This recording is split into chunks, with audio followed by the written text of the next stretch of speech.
கர்த்தருடைய பரிசுத்த நாமம் மகிமைப்படுவதாக.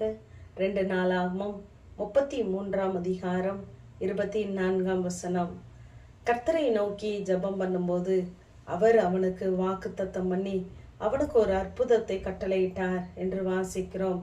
யாருக்கென்றால் அங்கே எசேக்கியா வியாதிப்பட்டு மரணத்திற்கு ஏதுவாயிருக்கிறார். அப்பொழுது அவர் சூழ்நிலைகளை பாராதபடி தான் கர்த்தரை நோக்கி ஜெபித்தால் நிச்சயமாகவே அற்புதம் உண்டு என்று நம்பி தேவ சமூகத்திலே அவர் ஜெபிக்கிறவராயிருந்தார். அவர் தன்னை தாழ்த்தினார் என்று 26 நாம் வாசிக்கிறோம். அநேக நேரத்திலே நாம் இப்படிப்பட்ட சோதனைகளிலே இக்கட்டான நேரங்களிலே அகப்படும் பொழுது நாம் நம்முடைய நியாயத்தை முன்வைக்க முற்படுகிறோம்.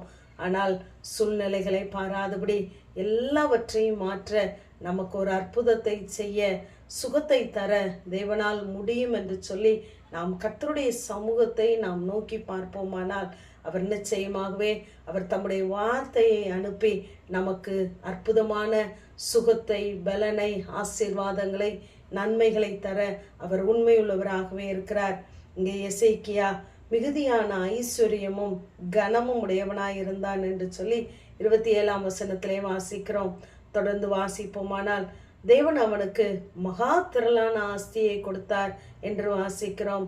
ஆனால் எசேக்கியா தன்னுடைய திரளான ஆஸ்தியையும் ஐஸ்வர்யத்தையும் கனத்தையும் நம்பாதபடிக்கு, அதை வைத்து நாம் எதையாவது செய்து விடலாம் என்று நினையாதபடிக்கு கர்த்தருடைய சமூகத்தை நோக்கி பார்க்கிறவனாய் இருந்தார்.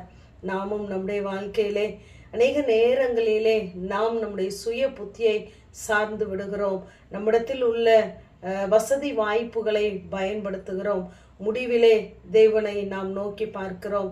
நாம் தேவைக்காக தேவனை தேடாதபடி தேவனையே நம்முடைய தேவையாக வைத்து நாம் தேவ சமூகத்தை நோக்கி பார்ப்போமானால் அவர் நிச்சயமாகவே நமக்கு நன்மை செய்ய அவர் போதுமானவராகவே இருக்கிறார். நம்மால் எதை செய்ய முடியாது என்று நினைக்கிறோமோ அதை நம்மை கொண்டே செய்ய அவர் போதுமானவர். கடலில் நடப்பது என்பது முடியாத காரியம். ஆனால் தன்னை போல பேதுருவை அங்கு கடலிலே நடக்க வைத்தார். அது அற்புதம். ஒரு தாடை எலும்பை வைத்து 1000 பேரை துரத்துவது என்பது முடியாத காரியம். ஆனால் சிம்சோனை கொண்டு அங்கு செய்ய வைத்தார்.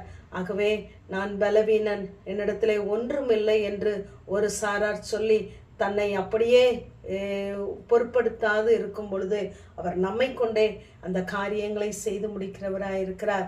அவர் எதை செய்தாலும் நன்றாய் செய்கிறவர். மார்க் 8 அதிகாரம் அங்கு நாம் பார்ப்போமானால் அங்கு ஒரு குருடனுடைய கண்களை இயேசு திறக்கிறார். அப்பொழுது நீ எதை பார்க்கிறாய் என்று கேட்ட பொழுது மனுஷரை மரங்களைப் போல காண்கிறேன் என்று சொல்லுகிறான். பின்பு அவர் கைகளை வைத்து பின்பு ஏறிட்டு பார்க்கும்படி செய்தார். அப்பொழுது தெளிவாய் காண்கிறேன் என்று சொன்னான். அதே போல நம்முடைய வாழ்க்கையிலும் தேவன் எதை செய்ய நினைத்தாரோ அதை நிச்சயமாகவே சரியாய் தம்முடைய சித்தத்தின்படி செய்ய அவர் போதுமானவர். ஆகவே நாம் தேவ சமூகத்தை மாத்திரம் நோக்கி பார்ப்போம். ஆதியாகமத்திலே 48 அதிகாரத்திலே யாக்கோபு யோசேப்புடைய முகத்தை நான் எப்பொழுது காண்பேன் என்று நினைத்தார். ஆனால் அவனுடைய சந்ததியையும் காணும்படி தேவன் உதவி செய்தார். இந்நாள் வரைக்கும் என்னை ஆதரித்து வந்தவர் என்று சொல்லுகிறார். யாக்கோப்பின் பிறப்பின் முதல் அவன் கோலில் சாயும் வரை கர்த்தர் ஒருவரே அவனுக்கு ஆதரவாய் இருந்து அவரை ஆதரித்து நடத்தினார். எல்லா சூழ்நிலைகளிலும் அற்புதமானவராக கூட இருந்து நடத்தியதை நாம் பார்க்கிறோம். ஆகவே நம்முடைய வாழ்க்கையிலும் நாம் நம் நன்மைகளை, ஆசீர்வாதங்களை சுதந்திரிக்க வேண்டும் என்றால் நாம் தேவ சமூகத்திலே வார்த்தைக்காய் காத்திருப்போம்.